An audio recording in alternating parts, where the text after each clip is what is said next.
नैहर में जब नैहर में जब नैहर में लगती कमाल थी, भूल न जाना कि अरबे की माल थी। जब नैहर में लगती कमाल थी, भूल न जाना लभरबे की माल थी।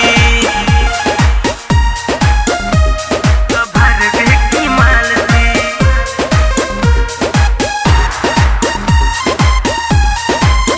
भूल न जाना लभरबे की माल थी।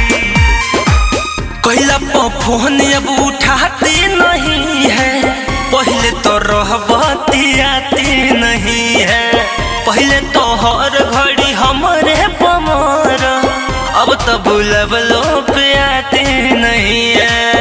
अब तो बुलबलो पे आते नहीं है। कहला फोन अब उठाते नहीं है, पहले तो रहबती आती नहीं है।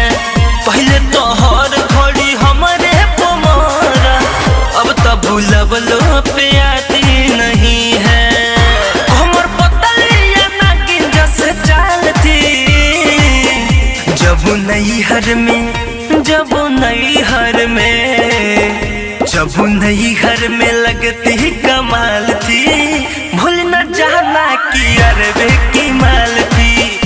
जब नैहर में लगती कमाल थी, भूल न जाना कि अरबे की माल थी। अरबे की माल थी। लभरबे की माल थी। राज रिकॉर्डिंग स्टूडियो गड़ौरा बाजार।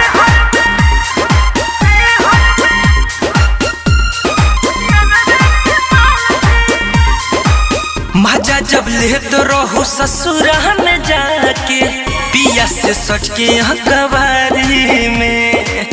हर श्रीतेश विनोद रोहत रहले, छिप छिप के जाके बसवारी में। छिप छिप के जाके बसवारी में। मजा जब लेत रहू ससुराल में जाके, पिया से सच के कवारी में। हर श्रीतेश विनोद रोहत रहले, छिप छिप के जाके बसवारी में। झोटा माटर जो से गाल लाल लाल थी। जब नैहर में जब नैहर में जब नैहर में लगती कमाल थी, भूल न जाना कि अरबे